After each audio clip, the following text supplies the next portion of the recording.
Azam kita untuk tahun ini. Adakah azam kita tahun ini untuk jadi mukmin yang lebih baik atau pertingkatkan ibadah kita? Allah Subhanahu wa taala menukilkan kepada kita dengan satu firman-Nya, "Qul in kuntum tuhibbunallah fattabi'uni yuhibbukumullah wa yaghfir lakum dzunubakum wallahu ghafurur rahim." Katakanlah Muhammad kepada umatmu, kalau kamu cintakan Allah, maka ikutlah aku, yakni Nabi Muhammad sallallahu alaihi wasallam. Sesungguhnya Allah taala akan mengampunkan dosa-dosamu, serta Allah taala itu Maha Pengampun lagi Maha Penyayang. Hebat Allah Subhanahu Wa Taala, dia Al-Ghafurur Rahim. Dia dah ampun, dia sayang pula kita. Ada setengah orang kalau buat salah, tak apa, saya dah maafkan dah. Janganlah tengok, saya tak nak tengok dah. Nanti saya bertambah balik marah. Itu manusia, sifatul manusia. Tapi Allah Subhanahu Wa Taala ni sifat dia, aku dah maafkan kau, malah aku dah ampunkan kau, malah aku kasih pula pada kau. Aku rindu pada kau, kata Allah Subhanahu Wa Taala. Itu dia tuan-tuan. Ikut Nabi, macam mana Nabi hijrah. Nabi SAW daripada Mekah berhijrah ke Yathrib. Ketika itu nama dia sebelum namanya Madinah, namanya Yathrib. Iaitu kota Yathrib dihijrah Rasulullah SAW. Kita ambil sedikit pendekatan makna hijrah tu. Apa cerita sebenar hijrah ni? Maka Rasulullah SAW mengarahkan orang-orang Islam berhijrah ke Yathrib. Maka semua pergi. Ketika itu tinggallah Rasulullah SAW. Maka Rasulullah SAW berkata kepada Abu Bakar, "Ya Abu Bakar, sekarang waktu kita pula berhijrah. Kerana semua orang Islam dah pergi berhijrah, maka ini adalah waktu kita untuk berhijrah."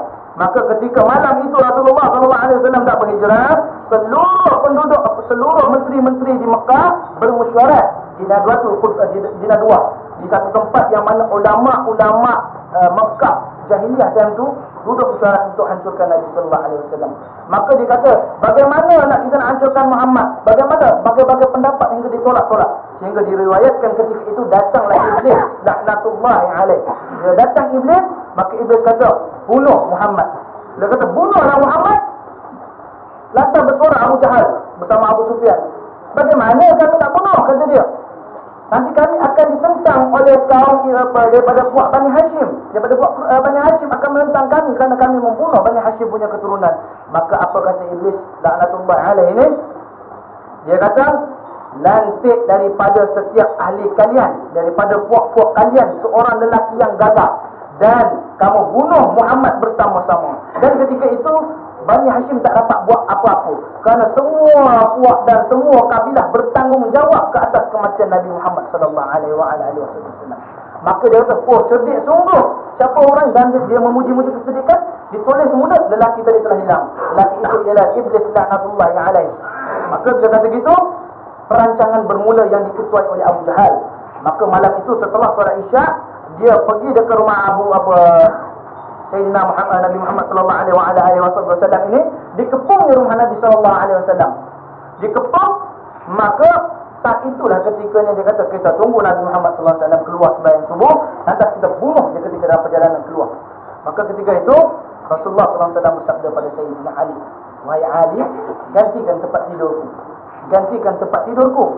Maka kita tengok Ali ketika itu ada riwayat mengatakan umur dia 8 tahun, ada yang mengatakan umur dia baru 9 tahun. Tapi Allah Ta'ala bagi dalam diri Sayyidina Ali karamallahu wajhah. Kenapa dapat gelaran karamallahu wajhah? Kerana dia adalah satu-satunya orang Islam yang masuk Islam, wajahnya tak pernah sujud di depan berhala. Dia tidak pernah menyembah berhala. Jadi dia kata karamallahu wajhah, dimuliakan wajahnya oleh Allah Ta'ala kerana dia tidak pernah menghadapkan mukanya ke berhala. Jadi itu dapat gelaran karamallahu wajhah. Maka ketika Sayyidina Ali menggantikan tempat tidur, sedangkan hari itu Sayyidina Ali tahu orang sedang kepung Nabi SAW, dia nampak. Kemudian dia kata, aku ganti. Maka Rasulullah SAW keluar daripada rumah. Nanti ketika orang sedang mengepung, Rasulullah mengambil pasir. Rasulullah kembilkan pasir. Apa yang Rasulullah SAW baca? وَجَعَلْنَا مِنْ بَيْنِ أَيْدِيهِمْ سَجْدًا وَمِنْ خَلْفِهِمْ سَجْدًا فَأَغْشَيْنَاهُمْ فَهُمْ لَا يُبْصِرُونَ. Lepas tu dia campak. Kemudian semua orang tertidur. Tiba-tiba rasa mengantuk untuk tidur. Maka tertidurlah siapa nama itu ni? Orang-orang yang nak bunuh Nabi SAW. Maka keluar Nabi SAW ke rumah Abu Bakar. Ketika itu Abu Bakar telah menyediakan unta untuk Rasulullah berhijrah bersamanya. Ketika mana itu nak keluar tu, nak ditinggalkan anak dia bernama Asma binti Abu Bakar. Abu Bakar tinggalkan anak dia nama Asma binti Abu Bakar. Lantas atuk kepada Asma binti Abu Bakar bertanya. Asma ni ada punya atuk dia seorang yang buta. Jadi ditanya, apakah yang ditinggalkan oleh ayahmu untukmu, wahai Asma? Asma binti Abu Bakar ni perempuan yang cerdik, bijaksana. Lantas apa katanya? Ayahku meninggalkan wang yang banyak untukku. Walhal Abu Bakar tidak meninggalkan apa-apa untuk Asma binti Abu Bakar. Buktinya, diambilnya karung itu diisi dengan batu. Diisi batu, penuh batu tu. Peganglah wahai atukku. Atuk dia pegang, banyak emas ni. Maka dianggapnya itu emas. Maka senanglah hati dia, ayah dia berhijrah dengan meninggalkan dia. Lantas berhijrahlah Nabi SAW memulakan perjalanannya. Bila memulakan perjalanannya, subuh itu dengar telapak kaki di depan rumah Nabi. Dengar telapak kaki di depan rumah Nabi, maka puak-puak yang tertidur ni bangun. Dia acunya pedang ke leher orang jalan. Disangkakan ni Nabi Muhammad SAW. Lantas lelaki itu berkata apa? Adakah kau ingin membunuh Muhammad? Ya, kami ingin membunuh Muhammad. Di mana? Sesungguhnya aku menyaksikan dia berjalan keluar daripada kota Mekah setelah subuh tadi. Bohong, kata dia. Sungguhnya kami mengepung sini daripada malam tadi. Tidak ada siapa-siapa pun. Lantas dia masuk ke rumah, dia bukanya pintu, nak ditepaknya orang yang ada di atas katil Rasulullah SAW. Elaknya selimut, tengok Sayyidina Ali karamallahu wajhah di atas katil. Lantas dia pegang Ali, hei Ali, di mana Muhammad? Wallahu alam, Allah yang tahu dia dah keluar. Maka ketika itu Allah Ta'ala selamatkan Ali daripada dibunuh oleh orang-orang ni tadi. Maka nak dekat, tergerak dan hati dia takut nak bunuh, pergi. Maka pergi dia kejar Muhammad. Hingga Abu Jahal kata, barang siapa yang mendapatkan Muhammad akan kuhadiahkan 100 ekor unta. Bila kata 100 ekor unta, bukan unta biasa ya, 100 ekor unta betina. Dia sebut 100 ekor unta betina, mana banyak. Sebab unta betina dia beranak, menunjukkan banyak. Mana satu unta betina ni sangat mahal. Bukan nak cerita mahal ni, kita masuk kisah lain. Ketika itu Rasulullah SAW sedang berada di pasar. Ada seorang sahabat sedang menangis. Teresak-esak menangisnya, teruk semua menangisnya. Nangis. Lantas semua sahabat yang ada di keliling datang pujuk. Sudahlah. Jadi Rasulullah SAW tanya, apa yang sedang terjadi ini wahai sahabatku, kata dia. Ya Rasulullah, sesungguhnya dia kehilangan seekor unta. Kehilangan seekor unta, menangis esak-esak. Kerana zaman Rasulullah seekor unta harga dia sama dengan BMW 3 Series rasanya. Mahal jugalah tu unta kan tu. Jadi dia kata unta mahal, nangis. Rasulullah kata, dah, pasal unta je ke? Kata Rasulullah, pasal unta je ke? Aku ingatkan dia terlepas takbiratul ihram bersama imam. Ingatkan terlepas takbiratul ihram. Kata, ya Rasulullah, laki ni macam pelik lah dengan kata-kata Rasulullah. Ya Rasulullah, unta ni mahal, apa kena-mengena dengan sembahyang? Rasulullah kata, sesungguhnya takbiratul ihram kamu ketika mana sama dengan imam, pahalanya seperti kamu sudah mengorbankan 100 ekor unta. Tengok, 1 ekor unta digantung 100 ekor unta. Gembira sahabat dia dengar, dia tidak putus daripada melakukan solat itu. Kita sambung balik daripada cerita Abu Bakar tadi. Ketika mana dia nak keluar hijrah tu, seorang lelaki mendengar tawaran Abu Jahal tadi. Apa kata dia? Aku terima tawaranmu wahai Abu Jahal, kata dia. Siapa dia? Nama dia Suraqah bin Malik. Suraqah bin Malik. Maka Suraqah ini penunggang kuda yang cekap. Malah dikatakan dia boleh memanah ketika kuda sedang berlari. Dia boleh panah daripada atas kuda ketika kuda sedang berlari. Punya hebat Suraqah bin Malik. Ketika mana itu Rasulullah sedang berhijrah bersama dengan Abu Bakar, lari jalan. Abu Bakar dengar, Rasulullah dengar, sesungguhnya ada orang mengejar kita. Rasulullah kepada Abu Bakar. Lalu Abu Bakar kata, ya Rasulullah, doalah ya Rasulullah agar kita selamat. Kata Rasulullah, doa, ya Allah, selamatkanlah kami. Maka ketika mana itu Suraqah yang handal naik kuda ni tadi, kuda dia tergelincir. Apa nama kata bang? Tergelincir lah. Tergelincir jatuh dengan unta. Dia pelik. Seorang hidup aku menunggang kuda, tidak pernah aku jatuh kuda. Lepas tu dibangun lagi. Nak dekat dengan Nabi, nak dicapai pun dia terjatuh. Nak dicapai terjatuh. Maka 3 kali berturut-turut dia kata, Istanzir ya Muhammad, kata dia. Kata, berhentilah wahai Muhammad, sesungguhnya aku tidak mencederakan kau. Ketika itu dia kata begitu, Rasulullah Abu Bakar tidak Rasulullah, jangan Rasulullah, dia ni muslihat. Akhirnya bila kuda jatuh kali yang terakhir, patah kaki kuda tadi. Maka Suraqah tertimpa sakitnya. Lantas datang Rasulullah patah balik kepada Suraqah. Lalu dibantu Suraqah tadi, diangkat, dibetulkan kaki Suraqah, didoa Suraqah. Lalu kata, ya Muhammad, apa kata Suraqah? Ya Muhammad, wallahi, demi Allah, sesungguhnya niatku mengejarmu untuk membunuhmu kerana tawaran Abu Jahal 100 ekor unta ingin ku dapat. Tapi ketika aku ditimpa musibah yang membuat aku hampir mati, kau datang membantu aku. Lantas besarnya ganjaranmu daripada ganjaran yang diberikan oleh Abu Jahal, ya Rasul Muhammad. Sesungguhnya tuliskanlah satu surat sebagai jaminan, aku menjamin kau pergi. Kata. Lantas Rasulullah kata kepada Abu Bakar, ya Abu Bakar, uktub bi waraqah. Tulis di kitab, tulis di kertas. surat jaminan. Maka surat jaminan, surat jaminan, maka diberikan kepada Suraqah. Maka Suraqah kata apa? Ya Rasulullah, ya Muhammad, salim, engkau selamat sekarang, jalan, aku lindungi engkau. Maka berjalanlah Abu Bakar As-Siddiq bersama Rasulullah menuju ke Yathrib. Ketika mana menuju ke Yathrib ni, Abu Bakar dia ada orang gaji yang begitu cerdik. Ketika mana Rasulullah dah lalu tu, besok paginya hamba Abu Bakar ni akan datang bawa kambing banyak-banyak. Dia akan tutup tapak kaki yang dijalan oleh Rasulullah dan Abu Bakar tadi. Tutup sehingga orang keliru. Mana tapak kakinya? Kerana tapak kaki unta dan tapak kaki kambing bercampur. Jadi orang keliru, jadi tak jumpa. Sehingga ada seorang lelaki yang betul-betul mahir dalam pencarian.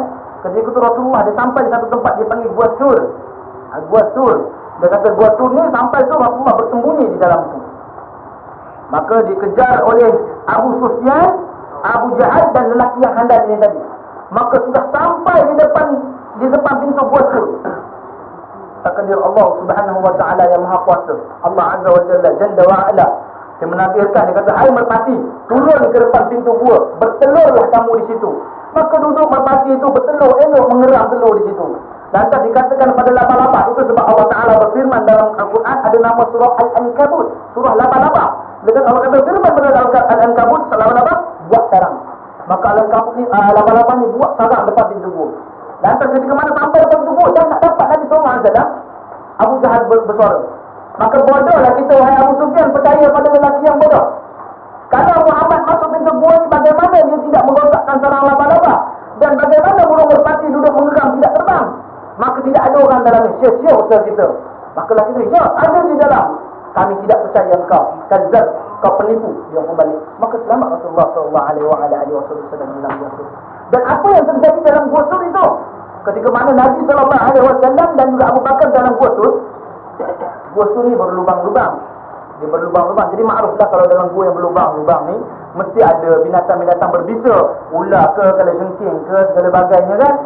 Jadi Abu Bakar risau akan kepada Rasulullah SAW. Lantas dikoyaknya jubahnya sikit per sikit untuk menutup semua lubang yang ada. Bila habis semua lubang itu tutup, rupa-rupanya ada satu lubang tak tutup di bawah. Maka habis kain nak tutup dah tak ada. Maka diambil kaki dia ni, ditutup gitu. Maka datang ular tu patuk kaki Abu Bakar. Patuk kaki Abu Bakar. Abu Bakar tahan, dia tidak tarik kerana takut ular itu terlepas ke Rasulullah SAW. Ketika itu Rasulullah SAW sedang baring di atas paha Abu Bakar. Ada yang kadang-kadang pak mentua bagi menantu tidur atas apa? Menantu kesayanganku masih tidur atas paha tu? Ada? Tidak, ini Abu Bakar, bapak mentua Nabi. Bagi Nabi tidak tak apa. Ya Rasulullah tidak tak apa. Kalau ada tu insyaAllah bahagia, mawaddah keluarga. Ya? Jadi bila dah tidur di atas tu, Abu Bakar menahan sakit di patuk ular tadi sehingga menitis air mata dia. Biru muka Abu Bakar. Ya, dalam cerita beliau kan biru muka Abu Bakar menahan sakit tu. Menitis air mata Abu Bakar terkena Rasulullah. Lantas takutnya Abu Bakar, ya Allah, terkena penantu. Ada pak mentua takut menantu? Ada? Terkena muka menantu. Nak hilang ni Rasulullah terjaga. Ya Abu Bakar, limaza anta tabqi? Wahai Abu Bakar, kenapa engkau menangis? Ya Rasulullah, sesungguhnya aku disengat oleh ular. Kata dia, aku disengat oleh binatang berbisa ya Rasulullah. Dan Abu Bakar kata apa? Rasulullah kata apa? Kenapa kau lakukan sedemikian ya Abu Bakar? Katakan, ya Rasulullah, aku masih tidak memberi faedah kepada manusia ya Rasulullah. Kalau aku mati aku seperti orang biasa. Tapi kalau engkau mati ya Rasulullah, ada macam mana akidah dengan umat-umat yang ada sekarang ya Rasulullah? Siapa yang nak sampaikan ya Rasulullah? Maka biarlah aku mati daripada engkau mati. Mendengarkan hal itu, Rasulullah angkat kaki Abu Bakar, diludahnya pada kaki Abu Bakar. Diludah, maka tertanggal bisa tadi, elok baliklah Abu Bakar As-Siddiq radhiyallahu anhu. Rupanya ular itu juga adalah makhluk Allah Subhanahu wa taala. Jadi mana apakah tujuan ular itu memasuk kaki Abu Bakar? Kerana dia ingin melihat kekasih Allah. Ular ini diceritakan adalah daripada zaman Nabi yang sebelumnya. Nabi sebelumnya berjanji kata, sesungguhnya wahai ular, di dalam gua ini akan datang kekasih Allah, maka akan masuk dalam gua ini. Maka ular itu berdoa kepada Allah Subhanahu wa taala, ya Allah, panjangkan umurku hingga aku dapat melihat kekasihmu, katanya. Lantas dia duduk dalam tu, duduk. Jadi pada waktu Nabi masuk, ditutup pula. Tu dia patuk, nak tengok siapa ni. Dia patuk, buka, baru dia nampak Rasulullah SAW. Lantas menangis ular tadi kerana rindu pada Nabi SAW. Menangis ular tengok Rasulullah SAW. Maka ketika itu, ya Allah, ular kata, ya Allah, lepas ajak ke Allah, ajalku sudah tiba. Mati ular tadi di dalam tu. Maka ketika dalam itu sirah menceritakan, itu ketika wafatnya Nabi sallallahu alaihi wasallam, berkata Sayyidina Umar Al-Khattab kata, barang siapa yang mengetahui cerita dua orang lelaki di dalam satu gua, mengkiaskan cerita ini. Siapa yang mengetahui dua cerita dua lelaki dalam satu gua? Mana menceritakan tentang Abu Bakar dan Rasulullah di dalam gua. Mana Rasulullah ada cerita, sebenarnya Rasulullah cerita ketika wafat Nabi sallallahu alaihi wasallam disebut ini kerana ingin melantik khalifah. Maka ketika itu Rasulullah elok kaki, Rasulullah teruskan perjalanan. Bila Rasulullah teruskan perjalanan, ketika dalam gua Sur tu siapa yang hantar makanan? Itulah dia Asma binti Abu Bakar, anak kepada Abu Bakar tadi, hantar makanan kepada Rasulullah dan juga ayahnya setiap hari. Dengan cara apa? Dia mengikat dua tali pinggang. Itu sebab dia dapat gelaran wanita yang mempunyai dua tali pinggang. Jadi dua tali pinggang, mana tali pinggang pertama untuk ikat kainnya, tali yang kedua untuk ikat makanan. Sebab apa? Hari-hari Abu Jahal datang rumah dia. Mana bapak engkau? Mana bapak engkau? Dia tanya. Abang engkau pergi mana? Dia cerita, aku tak tahu, dia keluar tak balik-balik. Jadi Abu Jahal hari-hari cek bawa apa. Bila bawa apa, tu yang dia terpaksa menyembunyikan makanan dalam tali pinggang. Jadi kes tu, hari-hari sehingga Rasulullah kata, wahai Abu Bakar, kita teruskan perjalanan. Maka Rasulullah sallallahu alaihi wasallam teruskan perjalanan hingga ke nama tempat, dipanggil tempat tu Quba. Nama tempat tu Quba. Di Quba Rasulullah duduk. Dan Rasulullah bersama orang-orang Quba bina masjid yang pertama orang Islam, iaitu Masjid Quba. Itulah masjid pertama orang Islam yang dibina oleh tangan Nabi sallallahu alaihi wasallam, Masjid Quba. Maka setelah lama orang tunggu Rasulullah di Yathrib, hingga setiap hari berpakaian cantik. Ketika menunggu Nabi, orang Yahudi, orang Islam semua pakai cantik tunggu Nabi nak datang. Bila tunggu Nabi datang, maka ketika itu diintai sehari tak datang, 2 hari juga tak datang. Maka berkata seorang Yahudi, mana ada manusia yang mampu bertahan di padang pasir selama ini? Mungkin Muhammad telah mati di tengah padang pasir. Siapa yang kata tu? Nama dia Abdullah bin Ubay bin Salul. Abdullah bin Ubay bin Salul, dia lah bapa munafik. Kejap ke Islam, kejap ke kafir. Kejap ke Islam, kejap ke kafir. Ini bapa munafik Abdullah bin Ubay bin Salul. Dia kata tak, mungkin Muhammad dah mati di tengah padang pasir. Maka tidak adalah dia. Kenapa dia cakap macam tu? Kerana saat itu orang Yathrib nak angkat dia jadi raja. Nak angkat jadi raja Yathrib. Jadi tergugat ekonomi dia nak jadi raja tu kerana datangnya Muhammad, orang Raika Muhammad.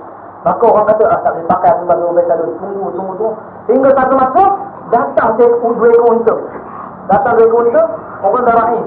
Tala'al badru alaina min zani. Orang melama-lama daripada atas pokok. Min zani. Tapi orang tak kenal dia macam tu Muhammad. Abu Bakar ke Rasulullah Muhammad. Hingga bila sampai dekat, Abu Bakar buka payung.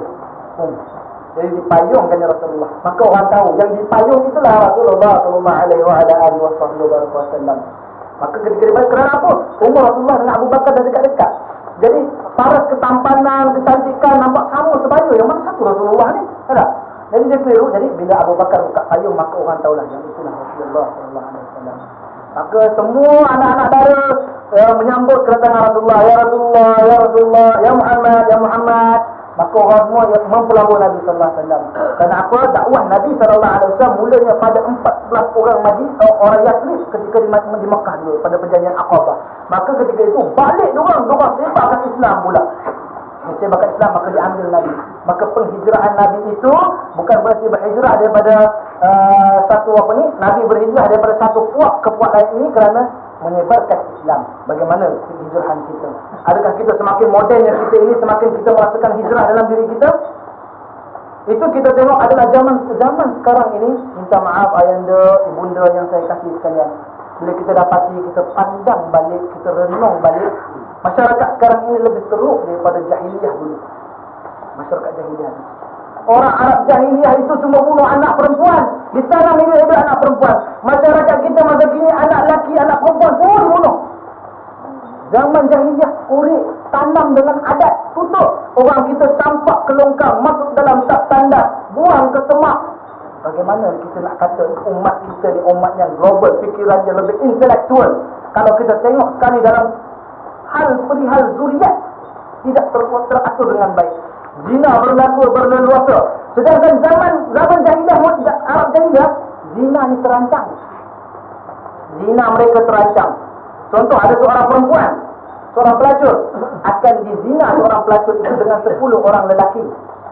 Maka 10 orang lelaki akan merogok, akan berzina dengan satu orang perempuan. Maka ketika mana hamil perempuan ini tadi, dikumpulkan 10 orang lelaki tadi, maka perempuan tadi berhak memilih siapa akan jadi ayah kepada kandungan. Terancam. Walaupun itu sebenarnya perbuatan yang kecil, kita tengok orang sekarang, walaupun seorang, tapi tetap buang anak.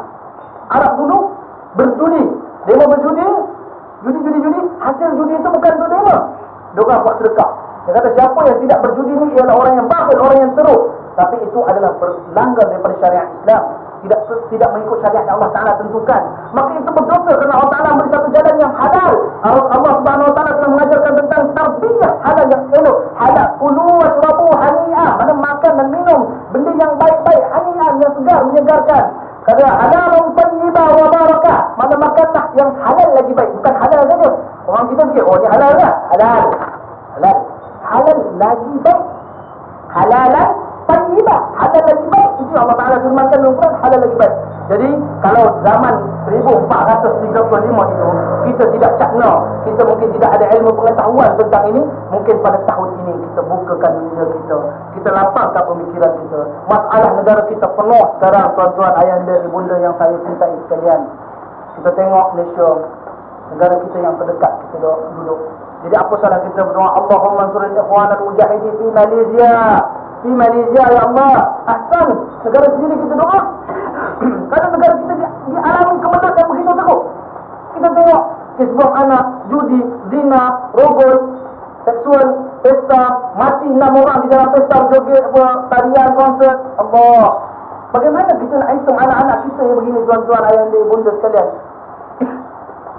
Jadi kadang-kadang kita rasa sibuk. Apa kita nak ajar kepada Allah Subhanahu Wa Taala? Sedangkan Nabi sallallahu alaihi wasallam bersabda, setiap daripada kamu kullukum amrin, maknanya setiap daripada kamu ini adalah pemimpin. Kalau dia bukan Perdana Menteri, dia adalah seorang ketua kampung. Jika bukan seorang ketua kampung, dia adalah seorang ayah, dia ada seorang suami kepada seorang isteri. Jika dia adalah seorang isteri, suami kepada isteri, maka dia adalah seorang ayah kepada anaknya. Maka dia tetap adalah seorang pemimpin. Jika dia tidak berkahwin, dia adalah pemimpin terhadap diri dia. Adakah dia melaksanakan hidup dia dengan cara yang baik, melaksanakan solat yang baik, menunaikan zakat, berpuasa di bulan Ramadan, dan menunaikan haji jika dia kemampuan. Kita renung balik, muhasabah diri kita balik. Sedangkan Allah Ta'ala firman, wa ma khalaqtul jinna wal insan illa liya'budun. Tidak, wa ma tu huruf nafi, menafikan. Dan tidak sekali-kali aku jadikan manusia ini, wa ma khalaqtul jin dan manusia ini illa liya'budun, kecuali beribadat kepadaku, jadi hamba kepadaku. Itu sebab setiap kali kita sembahyang, Allahu Akbar, iyyaka na'budu wa iyyaka nasta'in. Pada engkau kami sembah dan pada engkau kami meminta. Allah Ta'ala itu kita minta. Tapi kalau orang salah baca lain ya, ayat dia benda. Kalau dia baca iyyaka na'budu wa iyyaka nasta'in, jadi maknanya pada matahari kami sembah dan pada matahari kami mohon pertolongan. Jadi tertinggal sabdu di situ, lain makna, terus jadi matahari. Jadi dia kata iyyaka na'budu wa iyyaka nasta'in. Padamu ya Allah kami sembah dan padamu kami memohon pertolongan. Kita memohon. Jadi perbaiki di situ. Hijrah kita yang sebaik-baiknya. Kita tengok keluarga kita yang dulu. Yang sekarang itu yang Nabi kata, "Wa man kanat hijratuhu ila Allah war Rasul." Barang siapa yang hijrahnya kerana Allah dan Rasul, dia berhijrah daripada dia jahat dulu, dia berubah kepada baik, beribadat kepada Allah Ta'ala, pertingkatkan iman dia. Fahijratu ila Allah wa Rasul. Maka hijrah itu kerana Allah dan Rasul, dapat pahala kerana Allah dan Rasul. Wa man kana hijratuhu lid-dunya yusibuha aw imra'atin yankihuha. Dalam siapa yang berhijrah kerana dunia dan isi dalam dunia ni, dan imra'atin yankihuha, dan perempuan-perempuan yang ingin dikahwininya, maka dia dapat apa yang dia nak. Macam mana boleh jadi tersebut Rasulullah sebut ni? Kerana ketika berlaku hijrah daripada Makkah ke Yathrib, ada seorang lelaki kata, "Ya Rasulullah, aku hijrah kerana aku cinta seorang perempuan Yathrib. Maka aku berhijrah kerana ingin mengahwininya dan beranak pinak bersamanya." Maka Rasulullah kata, "Wa man kana hijratuhu li dunya yusibuha aw imra'atin yankihuha fa hijratuhu ila ma hajara ilaih." Barang siapa yang berhijrah kerana dunia dan perempuan yang dia nak, maka dia dapat apa itu dia, pahala dia. Maka bagaimana hijrah kita pada tahun ini? Ya? Adakah kita nak mengumpul harta banyak-banyak? Adakah kita nak pertingkatkan amal ibadat kita? Adakah kita nak mengumpul anak pinak kita? Itulah anak. Wal mal wal banun, harta dan anak-anak itu ujian bagi kamu. Wal mal wal banun, anak-anak dan harta itu ujian bagi kita. Bagaimana cara kita mentarbiyah mereka kepada Allah Subhanahu wa taala? Bagaimana kita membawa mereka di atas landasan manhaj Ahlussunnah wal Jamaah yang sebenar? Bagaimana kita meletakkan mereka ini dalam kelompok orang yang taat kepada Allah Subhanahu wa taala yang dipanggil baldatun thayyibah wa rabbul ghafur. Mana negara yang baik rakyatnya dan Tuhan yang mengampun. Mana Allah Taala mengampunkan negeri itu. Allah Subhanahu wa taala fadilkan atas kita sesuatu yang hebat. Tidak ada pun yang Allah Taala bagi kita ni yang bertentangan dengan fitrah kita. Kalau orang beri kereta peronton, bak peronton apa baru ni? Peronton hadiah. Peronton apa? Iris. Iris. Kalau dia beli peronton Iris, mesti dia bagi manual peronton Iris, betul? Takkan dia keluarkan kereta peronton Iris, dia bagi manual BMW 3 Series. Tak boleh lah. Elok dia kata tangki buka isi minyak, kita tangki isi air. Sebab dalam BMW kata dia tempat air. Kita pergi buka isi air, rupanya kereta standar. Berangan nak pakai BMW, rupanya baru pakai peron. Allah, itu pun alhamdulillah ada rezeki dapat gerak. Allah Ta'ala bagi sudah boleh gerak, alhamdulillah. Itu satu kelebihan, hebat. Maka ketika itu, maknanya manusia sendiri, bila dia cipta sesuatu, dia bagi manual book, ada buku manual. Ini kan Allah Subhanahu Wa Taala dah jadikan kita manusia ni. Takkan dia tak bagi manual book untuk kita hidup. Maka dia bagi kita Al-Quran. Itu sebab firman yang pertama tu Alif Lam Mim. Zalikal kitabu la raiba fihi. Kamu akan lihat pada ini tidak ada keraguan pada kitab Al-Quran ni. Tak ada ragu. Maka apa yang kita ragukan lagi? Tak ada keraguan dalam Al-Quran ini. Maka pedoman kehidupan kita, bagaimana Nabi SAW bersabda, taraktu fikum amrayni lan tadillu tamassaktum bihima kitab Allah wa sunnat Nabi. Kata aku tinggalkan kepada kamu dua perkara. Taraktu fikum amrayni lan tadillu tamassaktum. Kamu tidak akan sesat sekali-kali bagi berpegang kepadanya. Tamassaktum bihima, keduanya, yaitu Al-Quran wa sunnat Rasul, yaitu Al-Quran dan sunnahku, kata Rasulullah SAW. Kalau kamu pegang, kamu tak sesat. Ya? Saya terasa pelik, sungguh pelik ketika mana saya di Mesir. Orang Yahudi, kita dekat dengan negara Yahudi sebelah tu, kita tengok orang Yahudi mengamalkan cara hidup Islam. Mengamalkan cara hidup. Orang Yahudi cara hidup Islam. Hadis Nabi dia pegang. Jadi kita berkata, engkau percaya kepada Muhammad sallallahu alaihi wasallam, tapi kenapa engkau tidak masuk Islam, ikut agama Nabi? Sesungguhnya kami mungkar pada Muhammad ini kerana dia bukan daripada Bani Israel, kerana dia daripada Arab. Kami orang Israel tidak boleh ambil. Maka itu kerana itu takabur. Takabur dia rasa bangsa dia semua kan daripada Nabi-Nabi yang sebelum ni. Ya Bani Israel la ta'budu. Mana Bani Israel banyak Nabi. Tiba-tiba takkanlah daripada Bani Arab keluar pula Nabi Muhammad. Yang paling mulia bagi dia daripada Bani Arab. Kan? Maka kami tidak terima, tertolak. Itu yang dikatakan oleh Abu Jahal. Dikatakan kepada Abu Lahab. Maka ditanya, Abu Jahal, ditanya pada Abu Jahal, ya Abu Jahal, kita cakap Melayu terang, kenapa engkau tidak, apakah ini berdua, dia bersama Abu Sufyan berdua. Maka Abu Sufyan tanya, wahai Abu Jahal, kau percaya kepada Muhammad? Apa kata Abu Jahal? Aku percaya pada Muhammad, bahkan dia lebih dipercayai. Aku mempercayakan dia lebih daripada aku percaya mak ayahku. Abu Jahal cakap, aku lebih percaya Muhammad daripada mak ayahku. Maka mengapa engkau tidak mengikutinya? Maka dia guna ayat diplomatik lah. Mengapa perlu aku ikut dia? Katakan, sedangkan sepatutnya Allah Ta'ala melantik aku sebagai Nabi, bukan dia. Allah Ta'ala tak boleh lantik orang miskin sebagai Nabi. Patutnya Allah Ta'ala lantik orang kaya sebagai Nabi. Dia cakap gitu, sebab Abu Jahal orang kaya. Patutnya Allah Ta'ala lantik aku sebagai Nabi kerana aku orang kaya, bukannya orang miskin. Maka di situ sebenarnya Abu Jahal juga percaya Nabi SAW ini adalah seorang Nabi. Cuma sifat takabur, sifat rujuk yang ada dalam diri dia itu menyebabkan dia tidak boleh berhijrah daripada kufur kepada orang beriman. Dia tidak dapatkan gelapnya hati dia tu. Orang ni kadang kita cakap benda dah betul dah, tetapi disebabkan kerasnya hati dia tu, hatinya keras, dia betul tapi tak boleh, tak percaya. Sebab hati dia keras. Dia punya lonjakan hati tu, dia ada ketulan yang betul. Kenapa? Jarang pergi majlis ilmu. Minta maaf cakap ya, jarang pergi majlis ilmu. Kerana ini disebut dalam kitab Ihya Ulumuddin.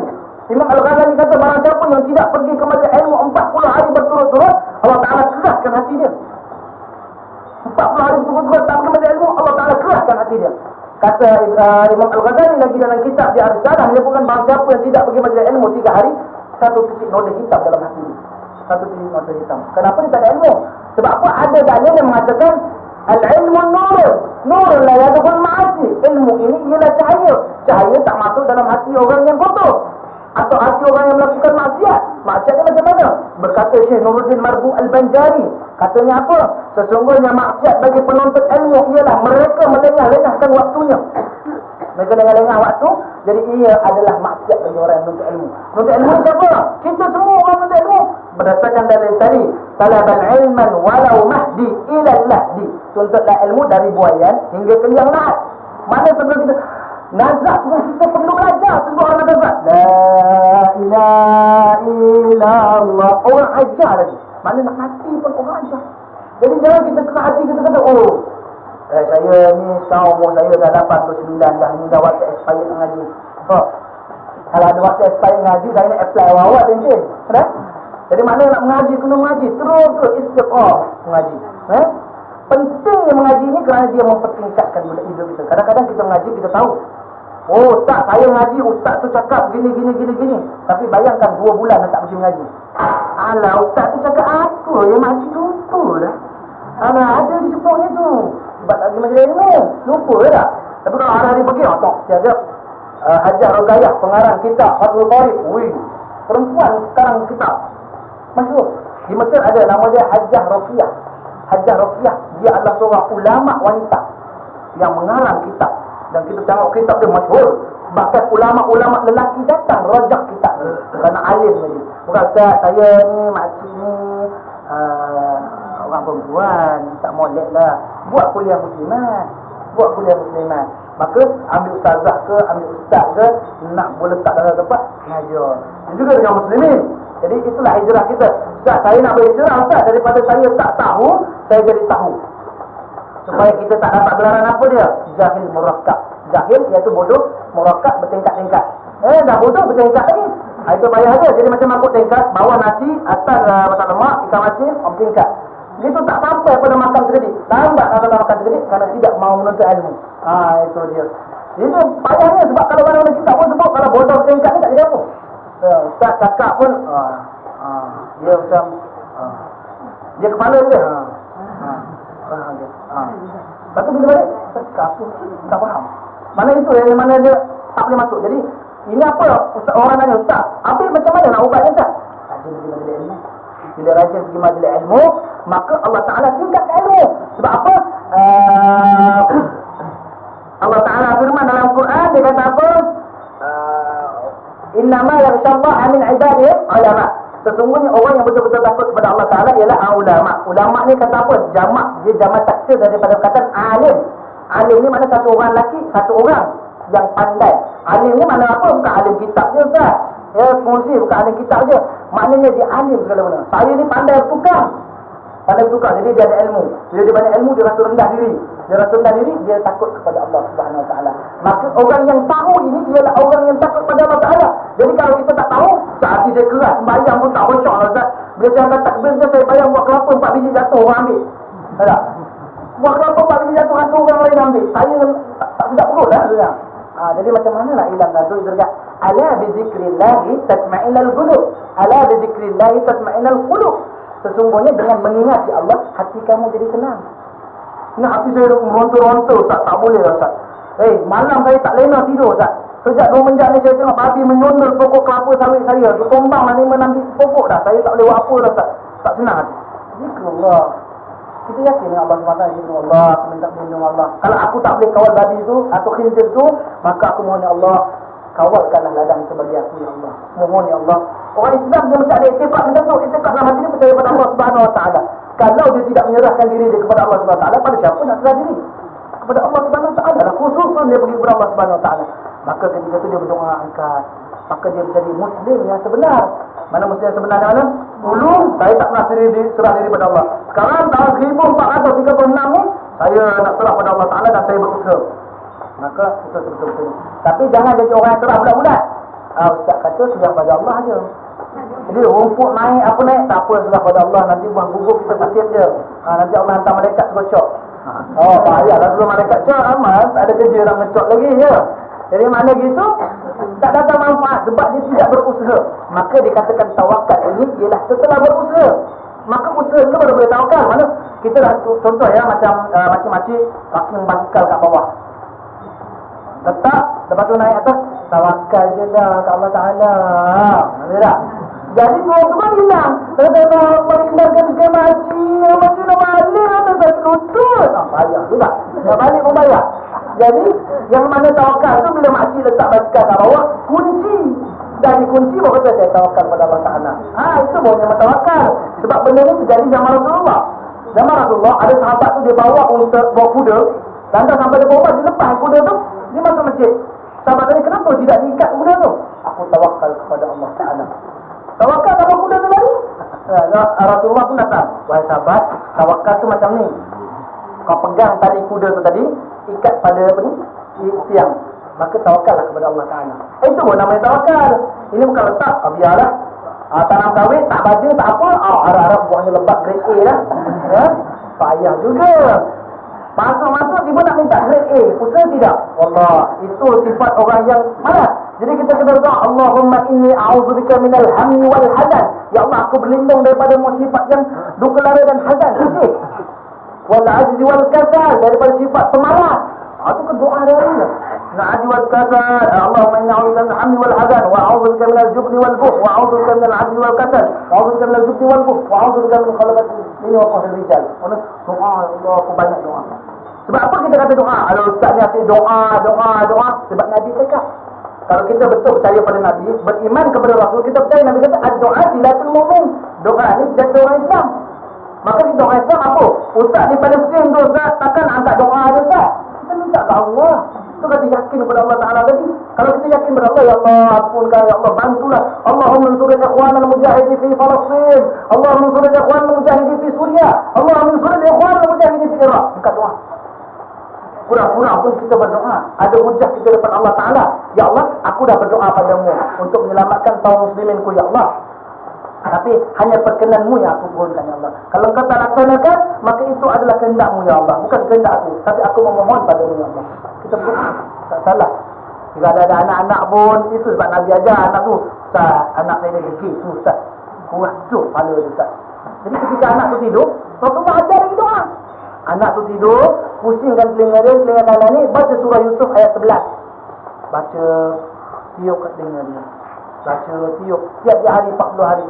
InsyaAllah lepas ni rasa anak tu baik, dengar cakap. Ini petua dia. Ada sebut dalam kitab Fadilatul Ayatul Quran. Dia kata surah Yusuf ayat 11, tiup pada telinga anak. Kalau contoh anak-anak Faisal. Anak-anak Faisal, Ustaz, anak saya ni masuk lambat lah Ustaz. Pergi tak lepas. Setiap kali dia tidur, angkat ubur ni baca laisa kamis apa, laisa laha min dunillahi kashifah, laisa laha min dunillahi kashifah. Baca tu semoga Allah Taala buka. Laisa laha min, nak nasi pun boleh tak nak dalam tidur. Laisa laha min dunillahi kashifah. Tak wajib anak. Ini kita empat darah duduk di tepi sungai. Allah anak tidur lena je lah.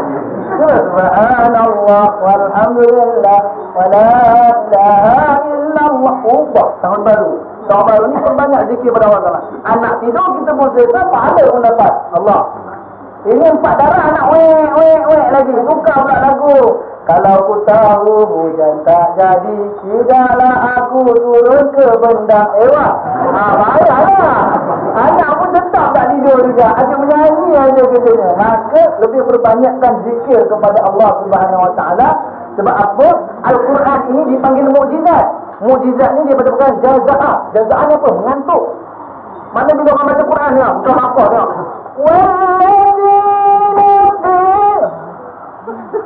Lambatnya ngantuk tidur. Tak? Kerana Quran ini melemahkan. Jaza'an mana lemah. Jadi bila lemah ni tidur.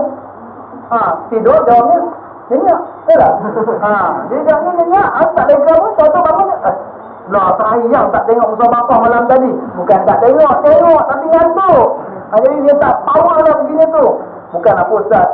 Saya dengar mula-mula saya tunggu yang Indonesia punya Ustaz. Sekali keluar Uzbekistan punya Ustaz. Jadi dia baca tu, alah teruknya Ustaz. Saya pinau nak tukar siaran. Makcik marah. Makcik marah tak boleh tukar. Maka saya dengar je, saya tidur. Itu bezanya Quran dengan bola. Bola 3 pagi pun boleh macam ni lagi. Bulat. Tengok aja. Sebab bola dia tengok aja. Kelip pun tu gol. Dia sebab bulat. Gol. Dia gol. Ada ke? Tak ada kan? Gol. Bulat je. Sebab dia bola. Dia menunjukkan situ tak ngantuk pembola. Tapi cuba sampai sejarah bola kan, dia punya yang Messi menendang masuk, dia macam a'udzubillahi minasyaitonir. Tengok bola pun sebelah tutup sebelah buka je. Ada buka dia tu buka betul. Jadi maknanya baru seimbang. Tapi kalau masa saya di Mesir dulu, ada satu siaran memang 24 hour hanya Al-Quran dan juga kuliah. Jadi bila kuliah tu dia buka kuliah Syekh Sya'rani yang semua, jadi dengar Allah sedapnya. Saya meminati bacaan kori-kori daripada Mesir. Sebab bacaan dia mantap. Itu dia kata. Jadi kita tengok hijrah kita, bagaimana perubahan kita untuk tahun hadapan. Adakah kita nak terus tengok negara kita mengalami jahiliah yang lebih tinggi daripada jahiliah dulu, dengan kes buang anak, dengan kes zina merata-rata, dengan kes pesta maksiat, pesta arak, pesta pegang anjing, pesta segala yang nak pegang itu. Allahu Rabbi. Kalau minta dijauhkan oleh Allah Subhanahu Wa Taala daripada negara kita ini, insya-Allah. Dan dulu masa saya di Mesir, saya sempat balik seketika kerana saya untuk membentangkan isu LGBT, lesbian, gay, bisexual dan transgender. Mana tentang anak Melayu kita. Jadi mana kita tengok Allah, Malaysia. Mana negara mana tertinggi? Malaysia. Kes zina tertinggi? Malaysia. Allah. Kes buang anak, kes kelahiran anak haram, Malaysia adalah satu-satunya negara yang menyediakan sekolah ataupun pusat untuk melahirkan anak-anak yang telanjut itu. Tapi itu ihsan daripada kerajaan kita untuk membantu daripada orang buang. Tapi bila kita buat, ada juga orang buang. Dia sebenarnya, pada saya minta maaf ayahanda, ibunda yang saya cintai, benteras zina. Kalau kita sedia rumah, dia tetap buat juga. Ada rumah lindungan, ada rumah lindungan. Maka orang akan hantar. Baru-baru ni saya baca akhbar daripada JKM mengatakan 10 ibu bersalin di hospital, lari tinggalkan anak di hospital. Hingga JKM tanya kepada ibu bapa, kepada anak ini, datang tuntut anak, sampai anak berumur 10 tahun, 9 tahun, mak bapak, keluarga, waris tak datang tuntut. Subhanaka la nuqsisan 'alaika nafsi falakal hamdu hatta tarda wa lakal hamdu ba'daka waridha. Astaghfirullah lil mu'minina wal mu'minat. Kita minta ampun pada Allah Taala. Kalau orang lain tidak minta ampun, kita rajin istighfar, duduk kan? Astaghfirullah lil mu'minina wal mu'minat. Ya Allah, ampunkan aku dan juga sekalian muslimin muslimat. Ya Allah, ampunkan aku dan juga sekalian muslimin muslimat. Itu Nabi sallallahu alaihi wasallam anjurkan kepada kita. Berdoalah untuk saudaramu juga. Ini kita tidak, ya Allah, tambah rezeki ya Allah. Ini salah satu antara guru saya pesan, kesilapan doa. Ya Allah, murahkanlah rezeki aku. Ya Allah, murahkanlah rezeki aku. Ya tak? Jadi ibu-ibu je lah yang kat shopping, bayangkan kalau gula turun harga murah, cepat habis lah. Habis cepat lah. Cepat habis kalau saya. Jadi tuan-tuan, ya Allah, murahkanlah rezeki aku. Bila murah, cepat habis. Jadi cuba kata, ya Allah, perluaskan rezekiku. Maka dah luas, banyak nak diisi. Maka Allah tak nak diisi lagi. Rezekiku, rezeki keluargaku, Islam muslimin muslimat, orang Islam khususnya Allah angkat jadi orang yang ada ni, orang ada duit. Mana perlu juga Islam ni tegak agama sekarang kena ada duit. Mana nak bantu, tolong. Saudara kita di Israel perlukan senjata tu untuk menentang Israel. Mana bukan saudara kita Israel tu lah, saudara kita di Israel yang ditangkap di rejim tu. Maka perlu pembebasan. Maka kita kena kuat, tuan-tuan, ayahanda, ibunda yang saya cintai sekalian. Maka apa metod kita dalam tahun 1436 Hijrah? Kali yang keempat saya bertanya, apakah tujuan kita hidup hingga kini? Allah Subhanahu Wa Taala jadikan kita hidup hingga waktu ini kepada ibunda, ayahanda, nenda, semuanya yang telah lanjut lebih daripada saya, banyak menelan garam daripada saya. Sebab saya lain-lain sempat rasa Ajinomoto je. Sebab garam kan tak? Ya, zaman saya Ajinomoto jadi. Jadi zaman yang garam ni, saya nak tahu cerita zaman garam ni. Jadi yang garam ni ajar dia. Ustaz, zaman saya dulu ada ustaz ngaji sini tak cakap macam tu. Teruk benar bunyinya, betul tak? Jadi ustaz perbaiki sikit, tegur saya. Sebab saya juga ada orang yang mengaji, saya juga ada orang yang menuntut ilmu. Daripada yang sekalian ada ni, mana saya tuntut ilmu macam mana menjaga anak, macam mana tata susila masyarakat. Kalau tak ada orang macam ni, saya juga tidak ada berpendidikan untuk bersama masyarakat. Ya? Jadi dalam intipati kita, Allah Ta'ala war-warkan pada kita. Awal tahun kau angkat tangan berdoa. Doa awal tahun, doa akhir tahun. Kau angkat tangan berdoa. Awal doa. Doa silatul mu'min doa. Bukan ada okey awal tahun pergi konsert, awal tahun pergi buat majlis-majlis terbuka. Tak ada. Tidak. Bahkan Allah Taala syaratkan kepada Nabi sallallahu alaihi wasallam, "Ya Muhammad, tarfa'u yadu wa yad'u." Ya Muhammad, angkat tangan dan doa padaku minta perlindungan untuk tahun ini.